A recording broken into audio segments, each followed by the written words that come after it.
Hallelujah. ಜಾಣನಿಗೆ ಮಾತಿನ ಪೆಟ್ಟಂತ. Hallelujah. ಕೆಲವರಿಗೆ ಹೂವ ಇಟ್ಕೊಂಡ್ರು ಯಾವತ್ತು ಪೆಟ್ಟು ತಿನ್ನೋದವ್ರಿಗೆ ಹೂವಿನ ಹಾರ ತಗೊಂಡು ಹೊಡಿತೆ ನೋಡಿದೆ ಅಂದ್ರೂ ಕೂಡ ಅವ್ರು ಏನ್ ಮಾಡ್ತಾರೆ, ಯಪ್ಪ ಬ್ಯಾಡ ಅಂತ. ಯಾಕೆ? ಅವ್ರಿಗೆ ಪೆಟ್ಟಿನ ಅನುಭವ ಇಲ್ಲ. ಹೂವಿನ ಹಾರದಲ್ಲಿ ಹೊಡಿತೆ ಅಂದ್ರೂ ಕೂಡ ಭಯ ಪಡ್ತಾನೆ. ನಮ್ಮಂತವ್ರಿಗೆ ಯಾರಿಗಾದ್ರೂ ಹೂವಿನ ಹಾರ ತಗೊಂಡು ಹೊಡಿತವ್ರೆ, ನಾವಪ್ಪ ಇಷ್ಟು ದೊಡ್ಡ ಬಡಿ ತಗೊಂಡು ಹೊಡೆದು ಏನಾಗಿದೆ ನಮ್ಗೆ ಹೋಗಿ ಸಾಕಾಗ್ಬಿಟ್ಟದ. ಆ ಹೂವಿನ ಹಾರ ನೋಡಿದ್ರೆ ಹೊಡಿ ಏನಾಗ್ತದೆ ಅಂತ ಹೋಗಿರ್ತೀವಿ. ಹಲ್ಲೆಲೂಯಾ. ಈಗ ನನಗೆ ಹೂವಿನ ಹಾರ ತಗೊಂಡು ಬಂದ್ರೆ ಆಗಲ್ಲ ಹೊಡಿಲಿಕ್ಕೆ. ನನ್ಗೆ ಏನ್ ತರಬೇಕು? ಈಗ ಸರಪಣಿ ತರಬೇಕಾಗ್ತದೆ. ಹಲ್ಲೆಲೂಯಾ. ಅವಾಗ ನಾನು ಅಂದ್ಕೊಂಡೆ, ದೇವ್ರೆ ಹಾಗಾದ್ರೆ ನಮ್ಮ ಮೇಲೆ ಯಾಕೆ ಹೂವಿನ ಮಳೆ ಸುರಿತಾ ಇಲ್ಲ ಅಂದ್ರೆ ನಾವು ಹೂವಿನ ಮಳೆಗೆ ಚೆಕ್ಕೋರಿಲ್ಲ. ಹೇಳ್ರಿ ಹಲ್ಲೆಲೂಯಾ. ಅದಕ್ಕೆ ನಮ್ಮ ಮೇಲೆ ಏನಾಗ್ತದೆ? ಅಣಕಲ್ ಮಳೆ ಬೀಳ್ತಾ ಇದೆ. ಅಣಕಲ್ ಮಳೆಗಾದ್ರೂ ನಾವ್ ಏನ್ ಮಾಡ್ಬೇಕು? ಯಪ್ಪ ನೋವು ಆಗ್ತಾ ಇದೆ ಅಂತ ಅಂದುಕೊಂಡ್ರೆ ಆ ಅಣಕಲ್ ಮಳೆ ಏನಾಗ್ತದೆ? ನಿಂತು ಹೋಗ್ತದೆ ಪ್ರಿಯರೇ. ಹಲ್ಲೆಲೂಯಾ. ಗಟ್ಟಿಯಾಗಿ ಹಲ್ಲೆಲೂಯಾ. ಅಂದ್ರೆ ಪ್ರಸಂಗಗಳು ಮನುಷ್ಯನನ್ನ ಕೆದಕುವಂತೆ ಇರಬಾರದು, ಅಂದ್ರೆ ಹೃದಯವನ್ನ ಗಾಯ ಮಾಡುವಂತೆ ಇರಬಾರದು. ಯಾಕೆ ಹಾಗೆ ಇರಬಾರದು ಪ್ರಸಂಗ ಅಂದ್ರೆ, ಯೇಸು ಸ್ವಾಮಿ ಭೂಮಿಗೆ ಬಂದಿದ್ದು ಗಾಯ ಮಾಡ್ಲಿಕ್ಕ, ಗಾಯವನ್ನ ಕಟ್ಟಲಿಕ್ಕ. ಪಾಪಿಗಳನ್ನ ದ್ವೇಷ ಮಾಡ್ಲಿಕ್ಕ, ಪ್ರೀತಿ ಮಾಡ್ಲಿಕ್ಕ. ನೋಡ್ರಿ ಆ ಪ್ರಸಂಗ, ಈ ಪ್ರಸಂಗದಲ್ಲಿರುವ ಯೇಸುನೇ ಅದು ಮಾಡ್ತಾನ. ಮತ್ತೆ ನಾನು ಯಾಕೆ ಅಣಿಕಲ್ ಮಳಗಿಸ್ಬೇಕು? ಹಲ್ಲೆಲೂಯಾ. ನಾನು ಅವಾಗ ಅನ್ಕೊಂಡೆ, ದೇವರೇ ನನಗೆ ಕಲಿಸು ಸ್ವಾಮಿ, ನಾನು ಕೂತ್ಕೊಳ್ತೇನೆ, ಪ್ರಸಂಗವನ್ನು ಇನ್ನ ಸುಂದರವಾಗಿ ಸುಮಧುರವಾಗಿ ಮನಸ್ಸಿಗೆ ಹೂವಿನ ಹಾಗೆ ಹೇಳುವಂತೆ ನನಗೆ ಕಲಿಸಿಕೊಡಿ ಎಂಬುದಾಗಿ. ಹಲ್ಲೆಲೂಯಾ. ಗಟ್ಟಿಯಾಗಿ ಹಲ್ಲೆಲೂಯಾ. ಅದಕ್ಕೆ ನಾನು ನಿಮಗೆ ಹೇಳ್ತಾ ಇದ್ದೇನೆ, ಯೇಸುವನ್ನ ಹೂವಿನಂತೆ ನಾವು ನೋಡಬೇಕು, ಯೇಸುವನ್ನ ಪರಿಮಳದಂತೆ ನಾವು ನೋಡಬೇಕು. ಈ ಹೂವಿನ ನನಗೆ ಬೇಕಪ್ಪ, ಈ ಪರಿಮಳ ನನಗೆ ಬೇಕು, ಇದನ್ನ ಹಾಕೊಂಡ್ರೆ ನನಗೆ ಘನತೆ ಹೆಚ್ಚಾಗ್ತದೆ, ನನಗೆ ಸನ್ಮಾನ ಆಗ್ತದೆ ಎಂಬುದಾಗಿ ನಾವು ವೈಯಕ್ತಿಕವಾಗಿ ಯೇಸುವನ್ನ ಆಸೆ ಪಡುವವರಾಗಿರಬೇಕು. ಆಮೇಲೆ ಹಲ್ಲೆಲೂಯಾ. ಯಾಕಂದ್ರೆ ವಚನ ಹೇಳುತ್ತದೆ, ದೇವರನ್ನ ಹುಡುಕುವವರಿಗೆ ಆತನು ಸಿಗುವವನು ಎಂಬುದಾಗಿ. ಹೆಚ್ಚಾಗಿ ಹಲ್ಲೆಲೂಯಾ. ದೇವರನ್ನ ಹುಡುಕುವವರಿಗೆ ಅವರು ಸಿಗುವವನಾಗಿದ್ದಾರೆ. ಒಂದು ವಚನ ಕಳೆದ ದಿವಸ ನಾನೊಟ್ಟಿಗೆ ಮಾತಾಡಿದ್ದು ಅದನ್ನು ನಿಮಗೆ ಹಂಚಿಕೊಳ್ತೇನೆ. ಯೆಶಾಯನ ಪುಸ್ತಕದಲ್ಲಿ, ಯೆಶಾಯನ ಪುಸ್ತಕ 55ನೇ ಅಧ್ಯಾಯ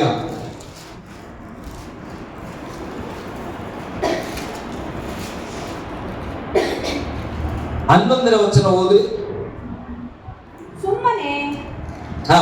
ಸುಮ್ಮನೆ ಹಿಂದಿರುಗುವುದಿಲ್ಲವೋ ಹಾಗೆಯೇ ನನ್ನ ಬಾಯಿಂದ ಹೊರಟ ಮಾತು ನನ್ನ ಇಷ್ಟಾರ್ಥವನ್ನು ನೆರವೇರಿಸಿ ನಾನು ಉದ್ದೇಶಿಸಿದ್ದನ್ನು ಕೈಗೂಡಿಸಿದ ಹೊರತು ನನ್ನ ಕಡೆಗೆ ವ್ಯರ್ಥವಾಗಿ ಹಿಂದಿರುಗುವುದಿಲ್ಲ.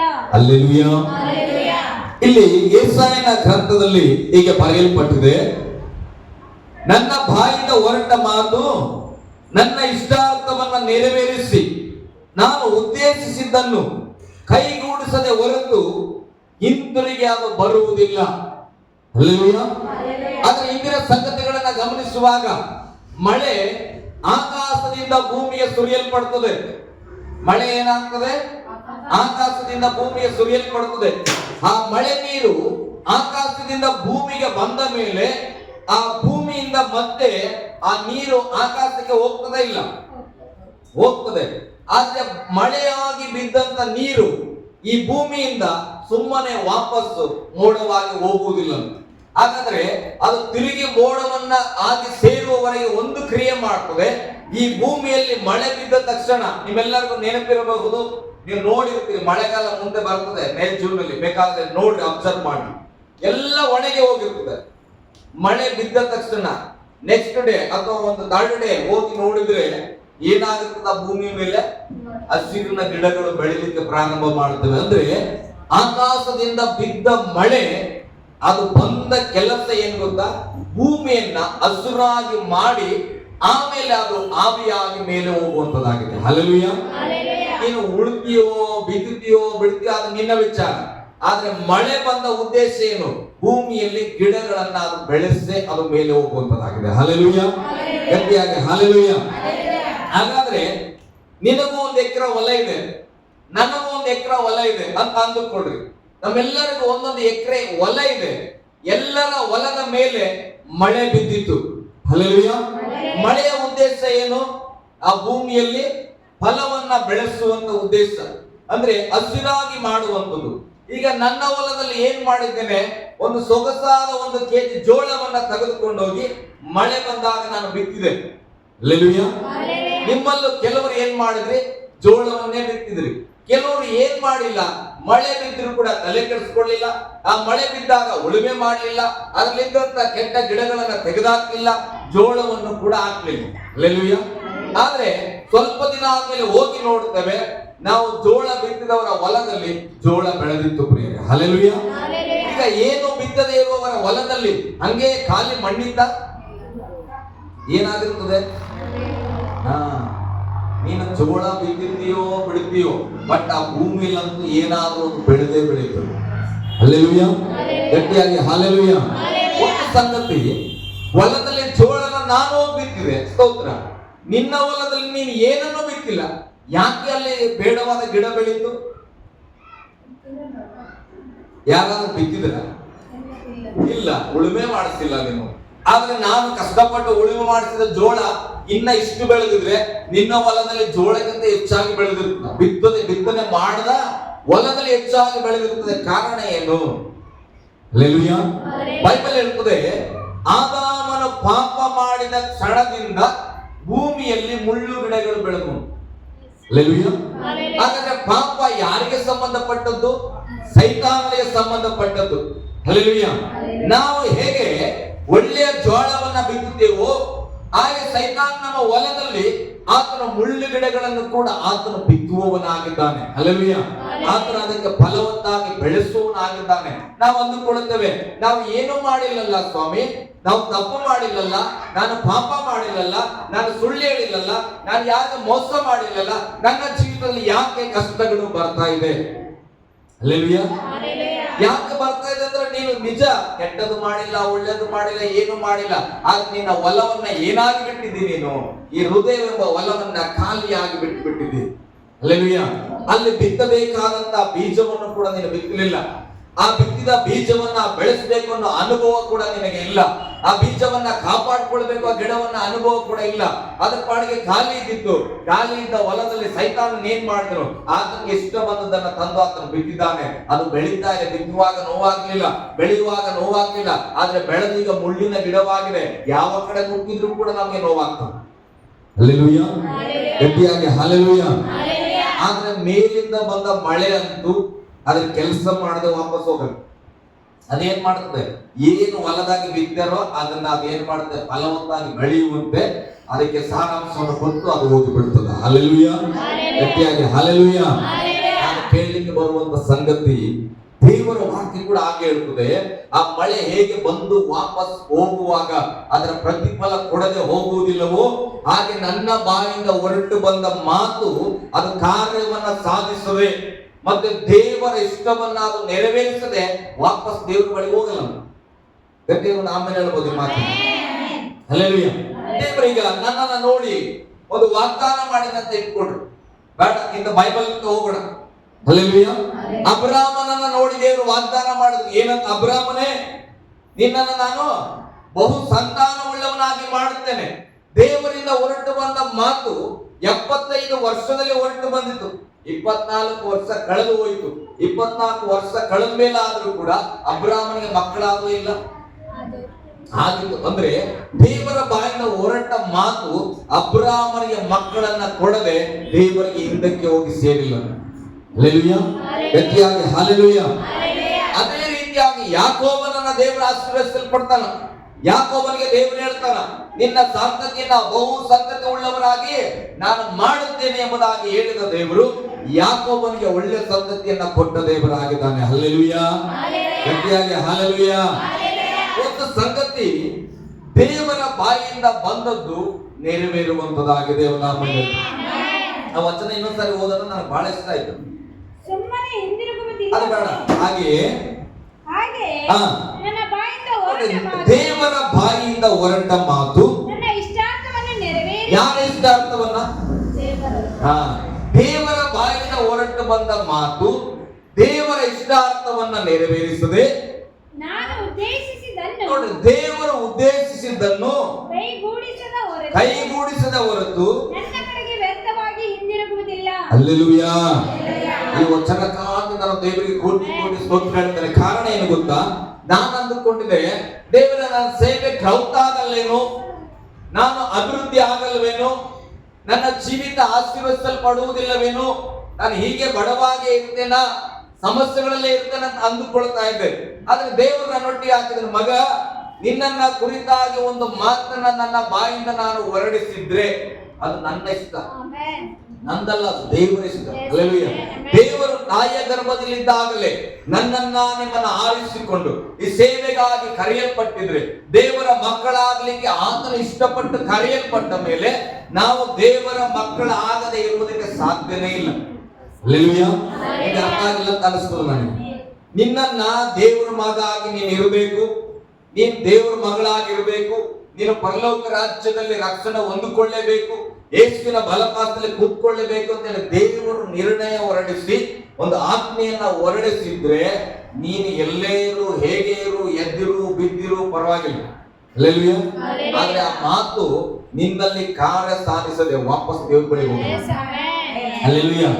ನಾನು ಹೇಳ್ತೇನ್ರಿ, ನಾನು ಸೇವೆಯಲ್ಲಿ ಇನ್ನಾನಿದ್ರೆ ನನ್ನ ಪರಿಶುದ್ಧತೆ ಅಥವಾ ನನ್ನ ಜ್ಞಾನ ಅಥವಾ ನನ್ನ ಬಲ, ನನ್ನ ನಂಬಿಕೆ ಅಲ್ಲ, ದೇವರು ನನ್ನ ಮೇಲೆ ಒಂದು ಮಾತನ್ನ ಆಡಿದ್ದಾನೆ, ಮಗನೇ ನಿನ್ನನ್ನು ನಾನು ಸೇವೆಗೆ ಆರಿಸಲ್ಪಟ್ಟಿದ್ದೇನೆ. ಹಲ್ಲೆಲೂಯಾ. ಆರಿಸಲ್ಪಟ್ಟ ದೇವರು ಆತನ ಮಾತು ಹೊರಟು ಬಂದಿದೆ, ಮಗ ನೀನು ನನ್ನ ಸೇವೆಯಲ್ಲಿ ಇರ್ಬೇಕಂತ ಅಂದ ಮೇಲೆ ನನ್ನನ್ನ ದೇವರು ಸೇವೆಯಲ್ಲಿ ನಡೆಸುವನಾಗಿದ್ದಾನೆ. ಹಲ್ಲೆಲೂಯಾ. ಗಟ್ಟಿಯಾಗಿ ಹಲ್ಲೆಲೂಯಾ. ದೇವರು ನಿನ್ನನ್ನ ಕುರಿತಾಗಿ ಒಂದು ಯೋಚನೆ ಮಾಡಿದ್ದಾನೆ ಪ್ರೇರೆ. ಸುಮ್ಮನೆ ಯಾರನ್ನು ಕರೆಯಲ್ಪಟ್ಟಿಲ್ಲ, ನಿನ್ನ ಕುಟುಂಬವನ್ನು ಕುರಿತಾಗಿ ಒಂದು ಯೋಚನೆ ಮಾಡಿ ಇಟ್ಟಿದ್ದಾನೆ. ದೇವರ ಬಾಯಿಂದ ಯೋಚನೆ ಬಗ್ಗೆ ಒಂದು ಮಾತು ನಿನ್ನ ಹೃದಯಕ್ಕೆ ಮುಟ್ಟಿದ್ರೆ ನಾನು ಹೇಳ್ತೇನೆ, ಆ ಮಾತು ಕಾರ್ಯ ಸಾಧಿಸದೆ ವಾಪಸ್ ದೇವರ ಬಳಿಗೆ ಹೋಗಲ್ಲ. ಹಲ್ಲೆಲೂಯಾ. ಗಟ್ಟಿಯಾಗಿ ಹಲ್ಲೆಲೂಯಾ. ಅಷ್ಟೇ ದೇವ್ರು ಮಾತಾಡಿ 10 ವರ್ಷ ಆಯ್ತು, ಪರವಾಗಿಲ್ಲ, ಚಿಂತೆ ಮಾಡಬೇಡ. ಮಕ್ಕಳಿದ್ರು ಕೈ ಕೊಟ್ಟು ಚಿಂತೆ ಮಾಡಬೇಡ್ರಿ, ಅದು ದೇವ್ರ ಮಾತು. ಮನುಷ್ಯರು ಮಾತು ತಪ್ಪಿದರು, ದೇವರು ತಪ್ಪಂಗಿಲ್ಲ. ಹಲ್ಲೆಲೂಯಾ. 10 ಅಲ್ಲ, 11 ಅಲ್ಲ, 20, 25, 30 ವರ್ಷ ಆದ್ರೂ ಕೂಡ ದೇವರು ಕರೆಯುವ ದೇವರು ನಡೆಸುವನಾಗಿದ್ದಾನೆ. ಹಲ್ಲೆಲೂಯಾ. ಗಟ್ಟಿಯಾಗಿ ಹಲ್ಲೆಲೂಯಾ. ಮೋಸೆಯನ್ನ ದೇವರು ಆರಿಸಲ್ಪಟ್ಟನು ಅಲ್ಲ. ಮೋಸೆ 2 ವರ್ಷದವನಿದ್ದಾಗ ಏನ್ ಮಾಡ್ಬೇಕು? ಆಜ್ಞೆ ಬಂದ್ಬಿಟ್ಟಿದೆ, ಎಲ್ಲ ಮಕ್ಕಳನ್ನ ಕೊಂದು ಬಿಡ್ರಿ ಅಂತ. ಆದ್ರೆ ಆಕೆಯ ತಾಯಿ ಏನ್ ಮಾಡಿದ್ರು? ಆ ಮಗುವನ್ನ ಕೊಲ್ಲಲಿಕ್ಕೆ ಮನಸ್ಸಾಗದೆ ಒಂದು ಬುಟ್ಟಿಯಲ್ಲಿ ಹಾಕಿ ಏನ್ ಮಾಡ್ತಾಳ? ನೀರಿನಲ್ಲಿ ತೇಲಿ ಬಿಟ್ಬಿಟ್ಲ. ಹಲ್ಲೆಲೂಯಾ.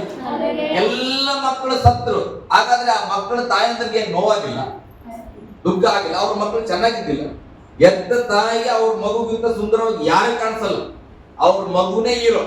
ಹಲ್ಲೆಲೂಯಾ. ಅದು ಹೆಂಗಾರ ಇರಲಿ, ನಮ್ಮ ಅಮ್ಮಂಗೆ ಹೋಗಿ ಕೇಳ್ರಿ ಬೇಕಾದ್ರೆ, ನಿಮ್ಗೆ ಯಾರು ಬಹಳ ಇಷ್ಟ ಅಂದ್ರೆ ನಮ್ಮ ಅಮ್ಮ ಇವಾಗ ನಾನು ಯಾರ ಆಡಿದ ಹಾಡು ನಾನು ಇಲ್ಲಿ ಆಡಿದ್ರೆ ಆ ವರ್ಷಕ್ಕೆ ಹಾಡಿ ಕೇಳಿಸ್ಕೊಂಡೋಗಿ ನಮ್ಮ ಅಮ್ಮ ಏನಂತ ಗೊತ್ತಾ? ಸತೀಶ್ ಪಾಸ್ಟರ್ ಆಡಿರೋದು, ಮೋಜಸ್ ಪಾಸ್ಟರ್ ಆಡಿರೋದು, ಕಳನಾಯಕ್ ಪಾಸ್ಟರ್ ಆಡಿರೋದು ಎಲ್ಲ ಹಾಡ ಇದು ನನ್ನ ಮಗ ಆಡಿದಂತ ನಮ್ಮಮ್ಮ. ಹಲ್ಲೆಲೂಯಾ. ಯಾಕೆ ಹೇಳ್ರಿ?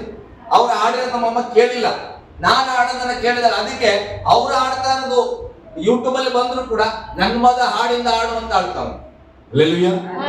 ಯಾರು ಆಕೆಗೆ ಗೊತ್ತಿಲ್ಲ, ನನ್ನ ಮಗ ನನಗೆ ಹೀರೋ, ನನ್ನ ಮಗನ ನನಗೆ ಸಂತೋಷ. ಅಂದ್ರೆ ಪ್ರತಿಯೊಬ್ಬ ತಾಯಿಗೂ ಮಗುವಿನ ಮೇಲೆ ಅದೇ ಪ್ರೀತಿ ಇರ್ತದೆ.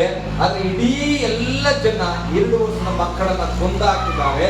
ಆದ್ರೆ ಮೋಸೆಯ ತಾಯಿ ಮಾತ್ರ ಆಕೆ ಒಂದು ಧೈರ್ಯ ಮಾಡಿ ಮಗುವನ್ನ ಬುಟ್ಟಿಯಲ್ಲಿ ಹಾಕ್ಬಿಟ್ರು. ಹಲ್ಲೆಲೂಯಾ. ಕಾರಣ ಆ ಮೋಸೆಯಾಗಿದ್ದಂತ ಮಗುವಿನ ಮೇಲೆ ದೇವರ ಆಜ್ಞೆ ಹೊರಟು ಬಂದಿದೆ, ವಾಗ್ದಾನ ಹೊರಟು ಬಂದಿದೆ. ಆತನ ಇಸ್ರಾಯೇಲರನ್ನ ಬಿಡಿಸ್ಕೊಂಡು ಬರಬೇಕು. ಹಲ್ಲೆಲೂಯಾ. ಆಯ್ತು, ಆತನ ಎಲ್ಲಿ? ಶತ್ರುವಿನ ಮನೆಯಲ್ಲಿ ಬೆಳೀತಾನ. ಬೆಳೆದ ಆಯ್ತು, 34 ವರ್ಷ ಆಯ್ತು. ಏನ್ ಮಾಡಿದ್ರು? ಅಲ್ಲಿ ಯಾವುದೋ ತನ್ನ ಜನರಿಗಾಗಿ ಒಂದು ಕೊಲೆ ಮಾಡಿ ಓಡಿ ಹೋಗ್ಬಿಟ್ರು. ಹಲ್ಲೆಲೂಯಾ. ಓಡಿ ಹೋಗಿ ಅಲ್ಲಿ ಕುರಿಕಾಯ್ತಾನ. ಅಷ್ಟೆಲ್ಲ ಮಾಡಿದ್ರು ಕೂಡ, ವರ್ಷಗಳೇ ಕಳೆದೋದ್ರು ಕೂಡ ದೇವರ ವಾಗ್ದಾನ ತಿರುಗಿ ಆ ಮೋಸೆನ ದರ್ಶನ ಕೊಟ್ಟಿದ್ದೇನೆ, ಹೊದೆಯಲ್ಲಿ ಬೆಂಕಿ ಉರಿತಾ ಇದ್ದ. ಹಲ್ಲೆಲೂಯಾ. ಅದರ ಮುಖಾಂತರ ದೇವರು ಕರೆದ್ರೆ ಅರ್ಥ ಮಾಡ್ಕೊಡ್ರಿ. 2 ವರ್ಷದ ಮಗುವಲ್ಲಿದ್ದ ಸಾಯ್ಬೇಕಾಗಿತ್ತು ಮೋಸೆ ಸತ್ತಲಿಲ್ಲ. ಯಾರು ಸಾಯಿಸ್ಬೇಕಾಗಿತ್ತು ಅವರ ಮನೆಯಲ್ಲೇ ಬೆಳಿತಾನ, ಅವರಿಗೆ ವಿರುದ್ಧವಾಗಿ ಒಂದು ಕೊಲೆ ಮಾಡ್ತಾನ, ಅಲ್ಲಿಂದ ತಪ್ಪಿಸ್ಕೊಂಡು ಓಡಿ ಹೋಗ್ತಾನ. ಆದರೂ ಕೂಡ ದೇವರ ವಾಗ್ದಾನ ಆತನ ಜೀವಿತದಲ್ಲಿ ಬದಲಾಗಲೇ ಇಲ್ಲ. ತಿರುಗಿ ದೇವರು ಮೋಸೆಯನ್ನ ಹುಡುಕಿದನು, ಮೋಸೆಯನ್ನ ಒಡಂಬಡಿಸಿದನು, ಮೋಸೆಯನ್ನ ತಿರುಗಿ ಕರ್ಕೊಂಡು ಬಂದು ಐಗುಪ್ತ ದೇಶಕ್ಕೆ ಕಳಿಸಿದನು, ತನ್ನ ಜನರನ್ನ ಬಿಡಿಸ್ಕೊಂಡು ಬಂದೇ ಬಿಟ್ಟನು. ಹಲ್ಲೆಲೂಯ. ಗಟ್ಟಿಯಾಗಿ ಹಲ್ಲೆಲೂಯ. ಅಂದ್ರೆ ಮೋಸೆ ಮೇಲೆ ಒಂದು ದೇವರ ವಾಗ್ದಾನ ಬಂದಿತ್ತು, ಅದು ನೆರವೇರದೆ ಹಿಂತಿರುಗಿ ಹೋಗ್ಲಿಲ್ಲ ಮಾತು. ಹಲ್ಲೆಲೂಯ. ಹಾಗಾದ್ರೆ ನಿನ್ನ ಮೇಲೆ ದೇವರು ಏನು ವಾಗ್ದಾನ ಕೊಟ್ಟಿದ್ದಾನೆ? ಹಲ್ಲೆಲೂಯ. ಗಟ್ಟಿಯಾಗಿ ಹಲ್ಲೆಲೂಯ. ಬೈಬಲ್ ಅಲ್ಲಿ ಶಾಲೋಮ್ ನಿನಗೆ ನಾನು ಹೀಗೆ ಮಾಡುತ್ತೇನೆ ಅಂತ ಬರೆದಿಲ್ಲ. ಬೈಬಲ್ ನಾನು 100 ಸಲ ಓದಿದ್ರು ಕೂಡ ಎಲ್ಲಿಯೂ ಅರಸು ನಿನ್ನನ್ನ ನಾನು ಪರಲೋಕಕ್ಕೆ ಕರ್ಕೊಂಡು ಹೋಗ್ತೇನೆ ಅಂತ ನನ್ನನ್ನ ಕುರಿತಾಗಿ ವಾಗ್ದಾನ ಇಲ್ಲ. ಹಾಗಾದ್ರೆ ನಮಗೇನು ವಾಗ್ದಾನ ಇದೆ? ಬೈಬಲ್ ಹೇಳ್ತದೆ, ಯೋಹಾನ ಬರೆದ ಸುವಾರ್ತೆ 3:16 ಏನಂತ ಹೇಳ್ತದೆ? ಇದೋ ದೇವರು ಲೋಕದ ಮೇಲೆ ಎಷ್ಟೋ ಪ್ರೀತಿಯನ್ನು ಇಟ್ಟು ನನ್ನ ಒಬ್ಬನೇ ಮಗನನ್ನು ಕೊಟ್ಟ. ಯಾಕೆ? ಆತನನ್ನ ನಂಬುವ ಒಬ್ಬನಾದರೂ ನಾಶವಾಗಬಾರದು. ಈಗ ಆ ಯಾವನಾದರೂ ನಂಬುವ ಒಬ್ಬನಾದರೂ ನಾನು ನಂಬಿದ್ದೇನೆ, ಈಗ ಆ ಒಬ್ಬನು ನಾನಾಗಿದ್ದೇನೆ. ದೇವರು ಒಂದು ವಾಗ್ದಾನ ಹೊರಡಿಸಿದ ನನ್ನ ಮೇಲೆ ಏನಂತಂದ್ರೆ, ಯೇಸುವನ್ನ ನಂಬಿದ ಒಬ್ಬನಾದರೂ ಆ ಒಬ್ಬನಲ್ಲಿ ನನ್ನ ಹೆಸರನ್ನು ನಾನು ಹಾಕೊಳ್ತೇನೆ. ಯೇಸುವನ್ನ ನಂಬಿದ ಅರಸು ನಾಶವಾಗಬಾರದು ಎಂಬುದಾಗಿ ಯೇಸುವನ್ನ ದೇವರು ಈ ಲೋಕಕ್ಕೆ ಕೊಟ್ಟಿದ್ದಾನೆ. ಹಲ್ಲೆಲೂಯ. ಹಾಗಾದ್ರೆ ಈಗ ದೇವರ ವಾಗ್ದಾನ ನನ್ನ ಮೇಲೆ ಬಂದಿದೆ, ಯೇಸುವನ್ನ ನಂಬಿದ ಅರಸು ನಾಶ ಆಗಬಾರದು. ಇದು ನಂದಲ್ಲಪ್ಪ, ನಮ್ಮ ಅಪ್ಪಂದಲ್ಲ ಆಸೆ, ಇದು ತಂದೆಯಾದ ದೇವರು ವಾಗ್ದಾನವಾಗಿ ಕೊಟ್ಟಿದ್ದಾನೆ. ಈಗ ನನ್ನನ್ನ ನಾಶ ಆಗ್ಲಿಕ್ಕೆ ಆ ವಾಕ್ಯ ಬಿಡೋದಿಲ್ಲ ಪ್ರೇಮ. ಹಲ್ಲೆಲೂಯ. ಗಟ್ಟಿಯಾಗಿ ಹಲ್ಲೆಲೂಯ. ನನಗೆ ಹೆಚ್ಚಾಗಿ ವಾಕ್ಯ ಗೊತ್ತಿಲ್ಲ ಪಾಸ್ಟ್ರೆ, ನಾನು ನಿಮ್ ತರ ಸೇವೆ ಮಾಡಲ್ಲ. ಸೇವೆ ಮಾಡೋರ್ನ ರಕ್ಷಿಸಿ ಅಂತ ಹೇಳಲ್ಲ ದೇವರು. ಇಲ್ಲ. ಕಾಣಿಕೆ ಕೊಡೋರ್ನ, ಗಟ್ಟಿಯಾಗಿ ಸ್ತೋತ್ರ ಮಾಡೋರ್ನ ಇಲ್ಲ.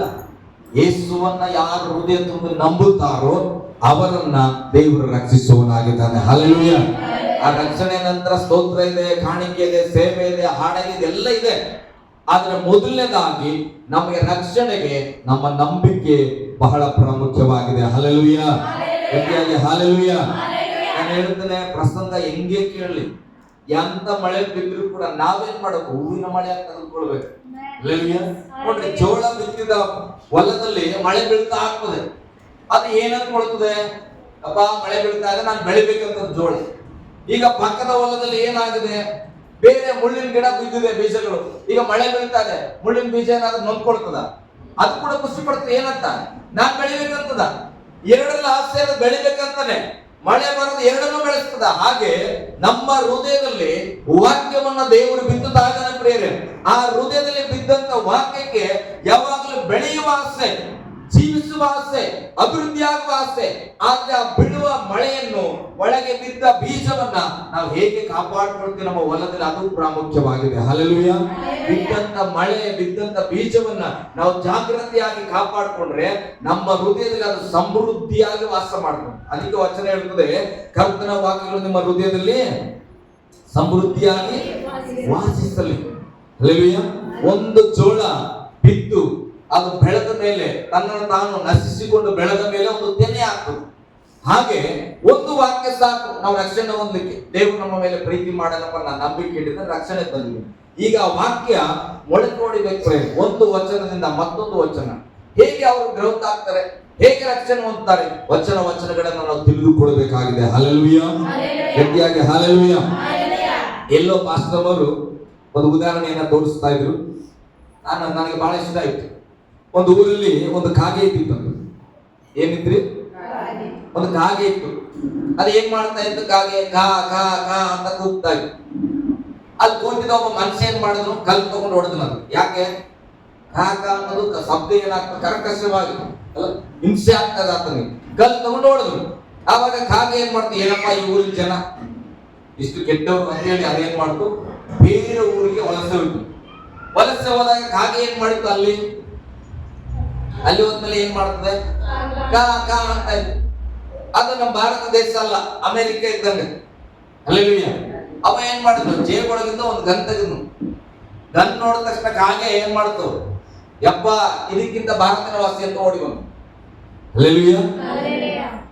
ಕಾಗೆ ಅನ್ಕೊಳ್ತು, ಅಲ್ಲಾದ್ರೂ ಕಲ್ಲು ಹೊಡೆದಿದ್ರಪ್ಪ ಪರವಾಗಿಲ್ಲ, ಇಲ್ಲಿ ಗನ್ನೆ ತೆಗೆದ್ಬಿಟ್ರೆ ಏನ್ ಮಾಡ್ಬೇಕು? ಈಗ ನಾನು ವಾಪಸ್ ಹೋಗ್ಬೇಕಂತ ಬಂದಾಗ ಇಲ್ಲಿ ಮತ್ತೆ ಒಂದು ಏನ್ ಮಾಡ್ತದೆ? ಕಾಕ ಅಂತದೆ.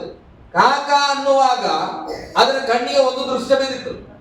ಇನ್ನೊಂದು ತನ್ನ ಹಾಗೆ ಕಾಗೆಯ ಹಾಗೆ ಒಂದು ಕಾಗೆ ಕೂತಿತ್ತು. ಕಾಗೆಯ ಹಾಗೆ ಕಾಗೆ ಕೂತು. ಈ ಕಾಗೆ ಅನ್ಕೊಡ್ತು, ನನ್ನ ಹಾಗೆ ಯಾರೋ ಒಬ್ಬ ದೋಸ್ತಲ್ಲಿ ಕೂತಾನ. ಆಗ ಮರ ಹತ್ರಕ್ಕೆ ಹೋಗ್ತದೆ, ಹೋಗಿ ನೋಡಿದ್ರೆ ಅದು ಕಾಗೆ ಅಲ್ಲ, ಕೋಗಿಲೆ. ಹಲ್ಲೆಲೂಯಾ. ಆ ಕೋಗಿಲೆ ಏನ್ ಮಾಡ್ತದೆ, ಕುಹು ಕುಹು ಅಂತ ಕೂಗ್ತಾ ಇತ್ತು. ಎಲ್ಲರೂ ಜನ ಏನ್ ಮಾಡ್ತಿದ್ರು, ಕೋಗಿಲೆ ಕೂಗ್ತಾ ಇದೆ, ಎಲ್ಲಿ ಕೂಗ್ತಾ ಇದೆ, ಎಲ್ಲಿ ಕೂಗ್ತಾ ಇದೆ, ಅರೆ ಕೋಗಿಲೆ ಕೂಗ್ತಾ ಇದೆಯಪ್ಪ, ಎಲ್ಲಿದೆ ಎಲ್ಲಿದೆ ಅಂತ ಹುಡುಕಕ್ಕೆ ಸ್ಟಾರ್ಟ್ ಮಾಡಿದ್ರು. ಕಾಗೆ ಬಹಳ ಆಶ್ಚರ್ಯ, ಇವನ್ ನೋಡಕ್ ನನ್ನಂಗೆ ಅದನ, ಆದ್ರೆ ಈತ ಚೀರಕತ್ತನ, ಈತ ಚೀರಿದ್ರೆ ಊರವರೆಲ್ಲ ಹುಡ್ಕಕತ್ತಾರ, ಎಲ್ಲಪ್ಪ ಎಲ್ಲಿ ಯಾಕೆ ಹೋಗಿಲ್ಲ ಅಂತ. ಆಗ ಕಾಗೆ ಕೇಳ್ತಂತ ಕೋಗಿಲೆಗೆ, ಎಲ್ಲಪ್ಪ ಕೋಗಿಲೆ, ನೋಡಕ್ಕೆ ನಾವಿಬ್ರು ಸೇಮ್ ಇದ್ದೇವೆ, ಕರ್ರಗಿದ್ದೇವೆ, ಒಂದೇ ತರ ಇದ್ದೇವೆ, ಆದ್ರೆ ನೀನ್ ಕೂಗಿದ್ರೆ ಊರವರೆಲ್ಲ ನಿನ್ನ ಹುಡುಕಿ ನೋಡ್ತಾರ, ಆದ್ರೆ ನಾನೇನಾದ್ರೂ ಕೂಗಿದ್ರೆ ಊರನ್ನೆಲ್ಲ ಹುಡುಕಿ ಹೊಡಿತಾರ, ಯಾಕೆ ಎಂಬುದಾಗಿ. ಹಲ್ಲೆಲೂಯಾ. ಜನರಿಗೆ ಕಲರ್ ಸಮಸ್ಯೆ ಆಗಿಲ್ಲ, ಕೋಗಿಲೆ ಕಾಗೆ ಅನ್ನೋದು ಸಮಸ್ಯೆ ಆಗಿಲ್ಲ, ಆದ್ರೆ ಅದರ ಕೂಗು ಸಮಸ್ಯೆ ಆಗಿದೆ. ಹಲ್ಲೆಲೂಯಾ. ಯಾಕೆ ಕಾಗೆಯನ್ನು ನೋಡಿ ಯಾರಿಗೂ ಕೋಪ ಇಲ್ಲ, ಕಾಗೆಯ ಸ್ವರ ಅವರಿಗೆ ಕಷ್ಟವಾಗ್ತಾ ಇದೆ. ಹಲ್ಲೆಲೂಯಾ. ಗಟ್ಟಿಯಾಗಿ ಹಲ್ಲೆಲೂಯಾ. ಹಾಗೆ ಇವತ್ತು ನಾವು ಅರ್ಥ ಮಾಡಿಕೊಳ್ಬೇಕು. ಕೆಲಸ ಅಂದ್ಕೊಳ್ತೇವೆ, ದೇವರ ಅವರಿಗೆ ಆಶೀರ್ವಾದ ಮಾಡ್ತೀಯ ಸಭೆಗೆ ಹೋದ್ರೆ, ನನಗ್ ಮಾತ್ರ ಆಶೀರ್ವಾದ ಇಲ್ಲ, ಅವ್ರಿಗೆ ಏನೇ ಮಾಡಿದ್ರು ಬ್ಲಸ್ ಮಾಡ್ತೀಯ ಸ್ವಾಮಿ, ನನಗ್ ಮಾಡಲ್ಲ ಅಂದ್ರೆ ನೀನು ಪ್ರೇಯರ್ ಮಾಡ್ತೀಯ, ಅವರು ಪ್ರಾರ್ಥನೆ ಮಾಡ್ತಾರೆ, ನೀನು ಆರಾಧನೆ ಮಾಡ್ತೀಯ, ಅವರು ಆರಾಧನೆ ಮಾಡ್ತಾರೆ, ನೀನು ಬೈಬಲ್ ಓದ್ತೀಯ, ಅವರು ಬೈಬಲ್ ಓದ್ತಾರೆ, ಆದ್ರೆ ಯಾವ ರೀತಿಯಾಗಿ ನೀನು ದೇವರನ್ನು ಆರಾಧಿಸ್ತಾ ಇದ್ದೀವಿ, ಯಾವ ರೀತಿಯಾಗಿ ದೇವರೊಟ್ಟಿಗೆ ನೀನು ಮಾತನಾಡ್ತದೆ ಪ್ರೀತಿಯಿಂದ, ಅಯ್ಯೋ ದೇವ್ರೆ ನೀನ್ ಕೊಟ್ಟಿಲ್ಲ ಅಂದ್ರೆ ನೋಡಿ ನಿಂಗ ಅದ ನಿಂಗ ಆಮಲ್ಲ ನನ್ನ ಮನೆಗೆ ಬೈಬಲ್ ಕೋಟೆ ಎಲ್ಲ ಬಿಸಾಕ್ಬಿಡ್ತಾನೆ. ದೇವ್ರೆ ಈ ವರ್ಷ ನನ್ನ ಸಾಲ ತೀರಿಲ್ಲ ಅಂದ್ರ ನಾ ಚರ್ಚಿಗೆ ಬರಲ್ಲ, ನನ್ ಕರೆಗೆ ಹೋಗು. ಈ ಸಲ 40 ದಿನ ಉಪವಾಸ ಮಾಡ್ತೇನೆ, ಈ ಸಲ ಉಪವಾಸ ಮಾಡಿ ನಂದೆಲ್ಲ ಇಷ್ಟ ನೆರವೇರಿದ್ರೆ ಸರಿ, ಇಲ್ಲ ಅಂದ್ರೆ ಆಮೇಲೆ ನೋಡು ಚೆನ್ನಾಗಿ ತಿಂತಿ ಮೋಜು ಮಸ್ತಿ ಮಾಡ್ತೆ, ನಾನ್ ನಿನ್ ಭಕ್ತ ಆಗಿರ್ಬೇಕಂದ್ರೆ ನಾನು ಕೊಟ್ಬಿಡು. ಹಲ್ಲೆಲೂಯಾ. ಇದು ಕಾಗೆ ಕೂಗ್ದಂಗೆ. ಹಲ್ಲೆಲೂಯಾ. ಇಲ್ಲೇ ಇರೋಗ ಹಲ್ಲೆಲೂಯಾ. ದೇವರು ಇಂಥ ಪ್ರಾರ್ಥನೆ ಬಯಸ್ತಾನ. ಎಲ್ಲೂ ಮಾತಾಡೋದು ಒಂದೇ. ಈಗ ನೀವು ಬರ್ತಾ ಇರ್ತೀರಿ, ಆಂಟಿ ಬರ್ತಾ ಇದ್ರೆ ಉದಾಹರಣೆಗೆ, ಆಂಟಿ ಇವಾಗ ಬಂದ್ರ ಬರ್ರಿ ಆಂಟಿ ಅಂತ ಕರೀತಾರೆ, ಇದು ಗೌರವನೇ. ಅದೇ ಈಗ ಇನ್ನೊಂದು ವರ್ಷ, ಇವಾಗ ಬಂದ್ರಿ ಆಂಟಿ ಬರ್ರಿ, ಇದು ಏಕವಚನ ಅಲ್ಲ, ಬಹುವಚನನೇ.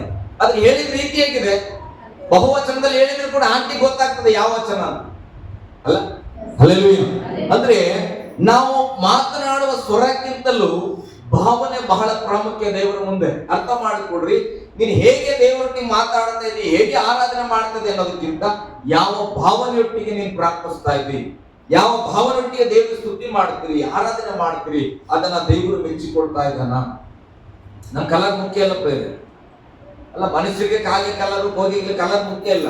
ಆ ಕೋಗಿಲೆ ಸುಂದರವಾಗಿ ಕೂಗ್ತಾ ಇದೆ, ಅದರ ಕಲರ್ನ ಯಾರು ತಲೆ ಕೆಡಿಸ್ಕೊಳ್ಳಲ್ಲ, ಆ ಕೋಗಿಲೆಯನ್ನು ಇಷ್ಟಪಡ್ತಾರೆ. ಹಾಗೆ ನಮ್ಮ ಜೀವಿತದಲ್ಲಿ ನಾವು ನೋಡಕ್ಕೆ ಹೇಗೋ ಇರ್ಬೋದು, ನಮಗೆ ಬಡತನ ಇರ್ಬೋದು, ಸಿರಿತನ ಇರ್ಬೋದು, ನಾನು ರೋಗದಲ್ಲಿ ಇರ್ಬೋದು, ಆದ್ರೆ ದೇವರು ಯಾರ ಪ್ರಾರ್ಥನೆಯನ್ನ, ಯಾರ ಆರಾಧನೆಯನ್ನ ಮೆಚ್ಚುತ್ತಾನಂದ್ರೆ ಆಂತರ್ಯದಿಂದ ಯಾರು ದೇವರನ್ನ ಮಹಿಮೆ ಪಡಿಸಬೇಕಂತ ಸ್ತೋತ್ರ ಮಾಡ್ತಾರೋ ಅವರನ್ನ ದೇವರು ಮೆಚ್ಚಿಕೊಳ್ಳುವನಾಗಿದ್ದಾನೆ. ಹಲ್ಲೆಲೂಯಾ. ಅಂತವರ ಜೀವಿತದಲ್ಲಿ ದೇವರ ವಾಗ್ದಾನ ಕೆಲಸ ಮಾಡದೆ ವಾಪಸ್ ಹೋಗುವುದಿಲ್ಲ ಎಂಬುದಾಗಿ. ಹಲ್ಲೆಲೂಯಾ. ಯಾರು ದೇವರ ಸ್ವರಕ್ಕೆ ಕಿವಿಗೊಟ್ಟು ಜೀವಿಸ್ತಾ ಇರ್ತಾರೋ ತಡವಾದರೂ ಕೂಡ ತಾಮಸ ಮಾಡದೆ ನನ್ನ ದೇವರು ತಕ್ಕ ಸಮಯದಲ್ಲಿ ಆತನ ಕೊಡುವವನಾಗಿದ್ದಾನೆ. ಹಲ್ಲೆಲೂಯಾ. ಗಟ್ಟಿಯಾಗಿ ಹಲ್ಲೆಲೂಯಾ. ನಾನು ಅಂದುಕೊಳ್ತೇನೆ, ಲೋಕದಲ್ಲಿ ನಾವು ಏನು ಪಡ್ಕೊಂಡಿಲ್ಲ ಅಂದ್ರೂ ಗಳಿಸಿಲ್ಲ ಅಂದ್ರೂ ಪರವಾಗಿಲ್ಲ, ಆದ್ರೆ ದೇವರ ಹೃದಯದಲ್ಲಿ ಒಂದು ಮೆಚ್ಚುಗೆಯನ್ನು ಗಳಿಸಿಕೊಳ್ಬೇಕಾಗಿದೆ. ಹಲ್ಲೆಲೂಯಾ. ಓಕೆ, ಇನ್ನೊಂದೇ ಒಂದು ವಚನ ನಾನು ಓದಿಸಿ ನಾನು ಮುಗಿಸಲಿಕ್ಕಿದ್ದೇನೆ. ವಚನ ಓದ್ಬೋದು ಮತ್ತೊಂದು ಸಾರಿ. ಯೆಶಾಯ 55:11 ಓದಿ ಮತ್ತೊಂದು ಸಾರಿ.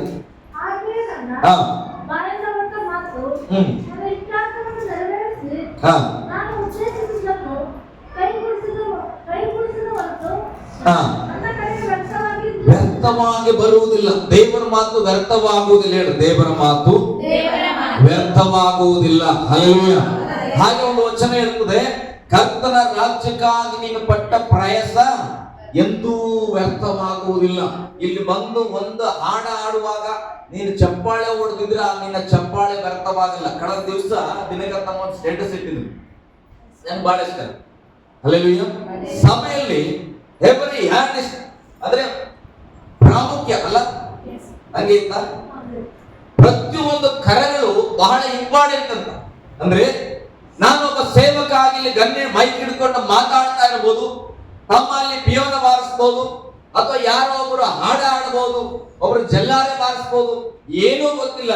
ನೀನು ಚಪ್ಪಾಳೆ ಬಡಿತಾ ಇರ್ತೀಯ, ನಿನಗೆ ಹಾಡ ಆಡಕ್ಕೆ ರಾಗ ಕೂಡ ಬರಲ್ಲ, ಆದ್ರೆ ನೀನು ಸ್ತೋತ್ರ ಮಾಡ್ತಾ ಇರ್ಬೋದು ಆ ಸಂದರ್ಭದಲ್ಲಿ. ಹಲ್ಲೆಲೂಯಾ. ಚಪ್ಪಾಳೆ ಬಡಿಯಕ್ಕೆ ಕೂಡ ಬರಲ್ಲ, ಹೋಗ್ಲಿ ಪರವಾಗಿಲ್ಲಪ್ಪ, ದೇವರೇ ಸ್ತೋತ್ರ ಸ್ತೋತ್ರ ಅಂತ ಪ್ರಾರ್ಥನೆ ಮಾಡ್ತಾ ಇರ್ಬೋದು. ಆದ್ರೆ ದೇವರ ದೃಷ್ಟಿಯಲ್ಲಿ ಯಾರು ಕೂಡ ಕಡಿಮೆ ಇಲ್ಲ ಅಂತ. ಅದಕ್ಕೆ ಬೈಬಲ್ ಹೇಳುತ್ತದೆ, ಕಿರುಬೆರಳು ಕಣ್ಣನ್ನು ನೋಡಿ ನನಗೆ ಸಂಬಂಧ ಇಲ್ಲ ಅನ್ನಂಗಿಲ್ಲ. ಹಲ್ಲೆಲೂಯಾ. ಕಣ್ಣು ನೋಡಿ, ಬಲಗಾಲನ್ನ ನೋಡಿ ಇದು ನನಗೆ ಸಂಬಂಧ ಇಲ್ಲ ಅನ್ನಂಗಿಲ್ಲ. ಒಂದು ಸಾವಿರ ಆದ ಮೇಲೆ ಈ ಒಂದು ನಿರ್ಜೀವವಾಗಿ ಕಾಣುವ ಕೂದಲು ಕೂಡ ಬಹಳ ಪ್ರಾಮುಖ್ಯ. ಹಲ್ಲೆಲೂಯಾ. ಗಟ್ಟಿಯಾಗಿ ಹಲ್ಲೆಲೂಯಾ. ಅದಾದ್ಮೇಲೆ ನನಗೆ ಬಹಳ ಇಷ್ಟ ಆಯ್ತು ಅದು. ನಾನು ಅನ್ಕೊಂಡೆ, ದೇವರ ಸ್ತೋತ್ರಪ್ಪ, ನಮ್ಮನ್ನ ಹೃದಯದಲ್ಲಿ ಬಂದಂತ ಆಲೋಚನೆ ಇಡೀ ಸಮಯಕ್ಕೆ ಬಂದ್ರೆ ಹೆಂಗಿರುತ್ತೆ. ನಿಜ, ಅದು ಒಳ್ಳೆ ಪ್ರಕಟಣೆ. ಯಾಕಂದ್ರೆ ಈಗ ಯಾಕಂದ್ರೆ ಕೀಬೋರ್ಡ್ ಬಾರಿಸ್ಬೇಕು ಬಿಡ್ರಿ, 9 ಗಂಟೆಗೆ ಹೋಗ್ತಾನ, ನಮ್ದೇನು ಹಿಂದ್ಗಡೆ ಕುತ್ಕೊಳ್ಳೋದಲ್ವಾ. ಹಲ್ಲೆಲೂಯಾ. ಹಿಂದ್ಗಡೆ ಕುತ್ಕೊಂಡು ಚಪ್ಪಾಳೆ ಹೊಡೆಯೋರು ಇಲ್ಲ ಅಂದ್ರೆ ಆತ ಯಾರಿಗಾಗಿ ಕೀಬೋರ್ಡ್ ಬಾರಿಸ್ತಾನೆ? ಹಲ್ಲೆಲೂಯಾ. ಯಾಕೆ ಇಲ್ಲಿ ಆರಾಧನೆ ಮಾಡ್ತದೆ? ನಿಜ, ದೇವರನ್ನ ಮಹಿಮೆ ಪಡಿಸ್ಲಿಕ್ಕೆ ಆರಾಧನೆ ಮಾಡ್ತವೆ. ಆತನ ಒಬ್ಬನೇ ಮಹಿಮೆ ಪಡಿಸ್ಬೇಕಾದ್ರೆ ಇಲ್ಲಿಗೆ ಯಾಕೆ ಬರ್ಬೇಕು ಕೀಬೋರ್ಡ್ ಬಾರಿಸ್ಲಿಕ್ಕೆ? ಹಲ್ಲೆಲೂಯಾ. ಅಥವಾ ಇಲ್ಲಿ ನಾನೊಬ್ಬನೇ ದೇವರನ್ನ ಮಹಿಮೆ ಪಡಿಸ್ಬೇಕಾದ್ರೆ ನಾನು ಮನೆಯಲ್ಲಿ ಪಡಿಸ್ಬೋದಲ್ಲ, ಇಲ್ಲಿ ಯಾಕೆ ಬರ್ತವೆ? ಸಭೆಯಾಗಿ ಸೇರಿ ಒಂದು ಆರ್ಭಟದ ಆರಾಧನೆ, ಒಂದು ಐಕ್ಯತೆಯ ಆರಾಧನೆ, ನಾವೆಲ್ಲರೂ ಒಂದು ಶಾರೀರ ಎಂಬುದಾಗಿ ಜಯಘೋಷ ಮಾಡ್ಲಿಕ್ಕೆ ಬರ್ತೇವೆ. ಅಂದ ಮೇಲೆ ಬಲ್ಲಗಣ್ಣನ ನೀನು ಹೋಗಿರಪ್ಪ, ನಾನು ಆಮೇಲೆ ಬರ್ತೇನೆ ಅಂತದ ಕಣ್ಣು ಯಾವತ್ತರ ಹಂಗ ಮಾಡಿವ? ಬಲಗಾಲಿಗೆ ಬಹಳ ನೋವಾಗ್ತಾ ಇರ್ತದೆ, ಪರವಾಗಿ ನೋವಾಗ್ತದೆ, ಇದು ಮನೆಗೆ ಇಕ್ಕಿ ಬರೋಣ ಅಂತೇವ? ಇಲ್ಲ. ಅಂದ ಮೇಲೆ ವ್ಯಕ್ತಿಗಳಾಗಿ ಬೈಬಲ್ ಹೇಳ್ತಾರೆ ನಾವೆಲ್ಲರೂ ಒಂದು ಶಾರೀರದ ಅಂಗಗಳಾಗಿದ್ದೇವೆ. ಹಾಗಾದ್ರೆ ಒಬ್ರು ಬೇಗ ಬರ್ತೇವೆ, ಒಬ್ರು ಲೇಟ್ ಆಗಿ ಬರ್ತೇವೆ, ಒಬ್ರು ಒಂದು ವಾರ ಬರಲ್ಲ, ಒಂದು ವಾರ ಹೋಗ್ತೇವೆ. ಹಲ್ಲೆಲೂಯಾ. ಗಟ್ಟಿಯಾಗಿ ಹಲ್ಲೆಲೂಯಾ. ನಾನು ಯಾರನ್ನ ಉದ್ದೇಶಪೂರ್ವಕವಾಗಿ ತೆಗೆದುಕೊಂಡು ಮಾತಾಡ್ತಾ ಇಲ್ಲ. ಅರ್ಥ ಮಾಡ್ಕೊಡ್ರಿ, ಒಂದೊಂದು ಸಣ್ಣ ಸಣ್ಣ ವಿಷಯಗಳನ್ನ ನಾವು ಕರಪ್ಷನ್ ಮಾಡ್ಕೊಂಡ್ರೆ ಒಂದು ಸ್ಟೇಟಸ್ ಅನ್ನ ನನ್ನ ಮನಸ್ಸಲ್ಲಿ ಅಂತ ಹೌದಲ್ಲ ಸ್ವಾಮಿ? ಈಗ ನಾವಿದ್ರೆ ಅದೊಂದು ದೊಡ್ಡ ಸಂದೇಶ.